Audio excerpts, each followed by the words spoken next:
So as we know, NASA lost all of their tapes and all of their documentation proving that they went to the moon. But one thing they didn't lose for some reason was the moon rocks. So it could be said that the existence of the moon rocks proves they went to the moon.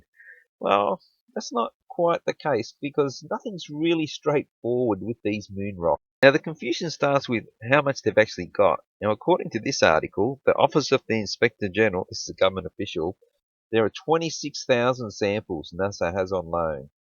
But according to Wikipedia, they only collected 2,200 samples. And there's only 300 lunar meteorites there. So this 26,000 that they've got on loan is a bit of an anomaly. And they've also got some that they store at their main repository as well. So exactly how much lunar material rocks is around, it's very undetermined.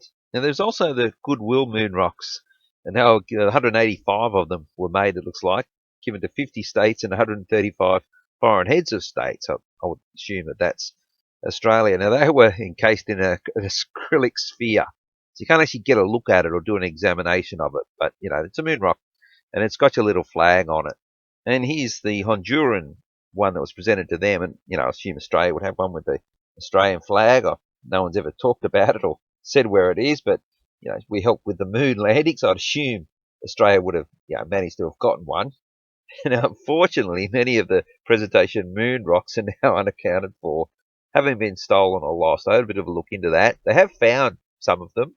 The island, they threw theirs out in landfill, apparently, and some of them, they don't know where they are.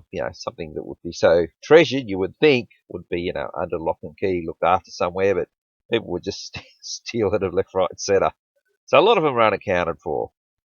Now, there was also this moon rock, and you can read there highlighted. It was given to former Prime Minister William, whatever his name is, during a goodwill tour by 3 Apollo 11 astronauts shortly after their moon mission in 1969. And clearly here we can see the rock itself, and it says, with compliments of the Ambassador of the United States of America, it's got his name, to commemorate the visit to the Netherlands of the Apollo 11 astronauts. There's those 3 guys there.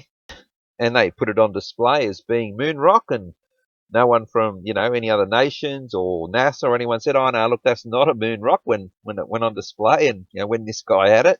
But of course, as the article says, it's turned out to be petrified wood. Just as a measure of how much fakery there is in this moon stuff, even when they're reporting on a fake moon rock, the stories look fake. That's a different rock, and that's a different rock. So just it's a reminder of just how fake everything is around this. So clearly something is very amiss with this rock given to them by the US ambassador. But how they try and get around it is they make out like the Netherlands got confused with this rock with the Goodwill rock, even though one comes with a flag and there's only a fleck of material, and this is like an actual rock. And every other country being up in arms. They'd be looking at their big rock. It's got this little fleck. Hey, what's going on? And also, no one said anything to them the whole time that it was on display. As I said before, no one at NASA or any other country said, "Oh, yeah, that looks a bit unusual." They just said, "Oh, no, it's been given to me by the ambassador. It's a moon rock." And of course, testing ended up being petrified wood from Arizona. But just below that highlighted part that I've got there, read the paragraph underneath. An investigation showed that the ambassador had presented with the moon rock. So he's given him petrified wood. Now, presumably, the ambassador had just given him a memento that was worthless. I mean, if they're going to give just a duplicate rock, why not just give a duplicate toy space module or something like that? Why give him a duplicate rock and not tell him that it's a duplicate? Like I said, this gets really good. Anyway, they don't mention the ambassador anymore. He's in the clear, despite, looking like he's pulled some kind of shonky maneuver. They go to the grandson, and he speculates that his grandfather, who was nearly deaf and blind at the time, well, how was he Prime Minister if he was deaf and blind to the point that he couldn't discern whether it was a moon or he gave a wrong impression about something so significant? How was he Prime Minister? Anyway, they put it back on him now. He's formed the mistaken impression that the moon rock he received was from the Apollo 11 mission. And he didn't realise he was being presented with bit of petrified wood, and apparently none of his age, none of the museum, no one told the museum or anybody. I mean, if he wasn't told that, how was he to know? He's given a rock. Even if they don't say it's a moon rock, you would just draw that conclusion. You wouldn't say it was petrified wood. But anyway, they've dumped it onto the old bloke now. He's dead. And then they go back to what they were saying at the start. They mistook it for the little fragments with the flag, even though they actually do have that stashed away. they, they actually had it.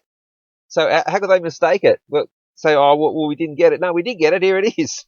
What's this? Oh, I thought it was that. No, but we got that. We already got the one with the flag. So yeah, that was in the USA Today. So like I said, confusion reigns supreme over this, with the exception that we do know the only rock presented as moon rock and independently tested, independent of NASA or anyone else, in on it, it's independent, has proved to be fake. It's proved to be petrified wood. That's what we do know. All that other stuff they said about it, oh, we presented with petrified wood, he should have known, was absolute nonsense. Now, the only other moon rocks that have been taken from the moon was by Russia. And look, theirs could be fake as well, but theirs is a lot more believable for the sole reason that they didn't say they put humans through the Van Allen belt when you can't get through there. They just set this probe. So that's the first thing that makes it more believable. And another indication that looks like the Russians actually might have some stuff from the moon is that they've only got 301 grams, 0.3 of a kilo. Whereas NASA reckon they've got 380 something kilos, and there's 26,000, 2,000, well, somewhere in between 2,200 and 26,000 samples. They're putting it in acrylics. The only one that's been tested is found to be petrified wood.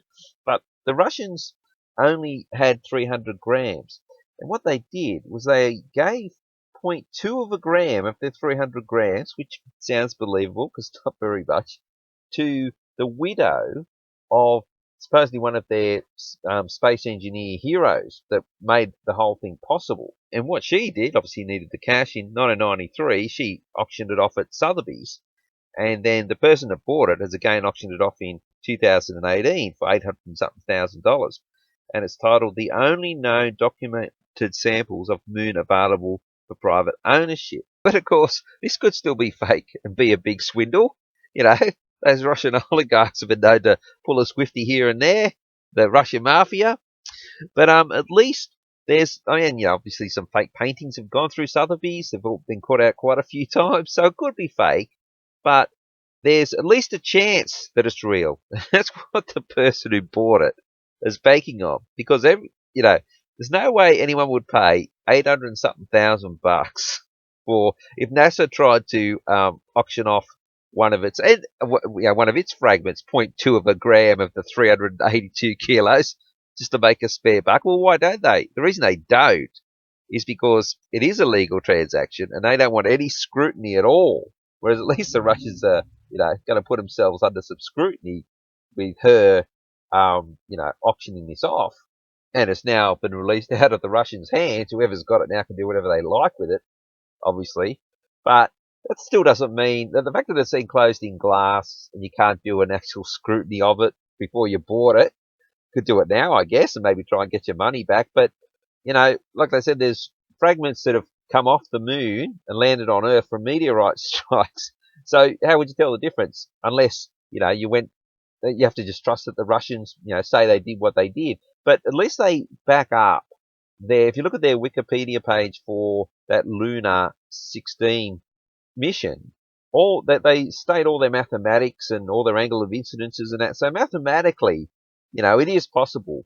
Whereas with NASA and sending people through, it's just not possible. You can't get through the Van Allen belt. All right, that's it for this one.